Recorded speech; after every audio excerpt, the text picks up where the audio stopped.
Hey everyone, welcome back to my kitchen. Thanks so much for joining me today. I'm a little sad though because it is the last installment of my soup series, and I really love soup, but I'd love to hear what you guys think. Should I make more soups? Do you see maybe some other dishes you'd like me to try? Really love to hear your thoughts on that. Today we're wrapping up the series, the very easy soup. It's a butternut squash Swiss chard. I love saying that in, British. It just sounds so fancy. White kidney bean soup, and it's super delicious and easy to make. So no preamble, let's get right to it. Taking a little bit of shortcuts, but every once in a while that's okay. So we're starting off with some butternut squash. This has already been chopped, it's bagged, so you don't have to worry about buying, cutting, taking out seeds, all of that. Pretty straightforward. PC is my favorite brand, but you could use whatever you want. If you are so inclined to, have a squash and want to cut it up, by all means go for it. But this is just an easy, fast way to kind of get the recipe going. And then I have Swiss chard that I've cut into thin little pieces. The other thing we're going to be adding to the soup is some white kidney beans. You could use cannellini beans or white kidney beans, either will work. You're going to need 2 cubes of vegetable bouillon. You're going to need about 3 or 4 garlic cloves. You can cut them in any way you want. They're going to get pureed anyways, it doesn't really matter. And then about half of a medium to large size white onion. That's all we're really going to need. So let's get to it and get going on this soup. This is one of my favorites. I hope you're going to like it. We're getting started on the base of our soup, and what I've done already is put 2 tablespoons of olive oil into this big pot here and put my heat on medium-high. And I'm going to throw in the raw garlic that we had chopped into fine slices, and all of the onions are going to go in.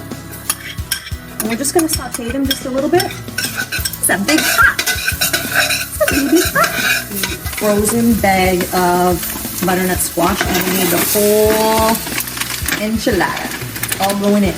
All going in. I'm just going to let that cook. I'm going to add just a little bit of water to this just so it doesn't stick to the bottom of my pan. I'm going to let this cook. This will need about a good 5 to 8 minutes to saute the onions, the butternut squash, and the garlic. And we're ready to add the water.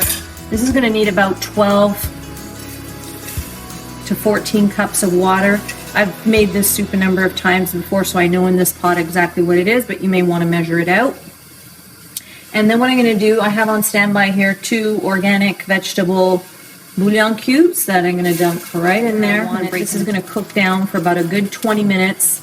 All the flavors are going to melt in together, and then we are going to be ready to puree it and finish off the soup. So we're going to let it do its thing and come back. You can see the pot was about up to here with water. It's actually reduced quite a bit, and that's what we want. This time I'm using a hand blender to really kind of just blend everything out right in my sink. Quite happy with that. That's going to go back on the fire now. So now I'm going to actually add all that beautiful Swiss chard that we shredded, and then we're going to add the 1 full can of white kidney beans. And the reason I'm actually adding beans to this, it's actually going to thicken the soup and the water. The starch from the bean is actually going to cook that out and really just balance out all the flavors, and it pairs really lovely with Swiss chard itself. So we're going to dunk the whole thing in here, and see how kind of it's a little bit more thin right now. This is going to simmer and cook down and thicken up a little bit, and that's what we want. We don't want it quite this runny, and we don't want it quite thick like a velouté either. We want it somewhere in between. Cooking this down another 15-20 minutes. Hey everyone, so we've really let our soup reduce for about a good hour, and it's really thickened and all the flavors have melted through, and it's beautiful and it's ready to serve. It's a beautiful consistency, kind of in the middle between a velouté and almost stew-like. That's the best way I could describe it, really.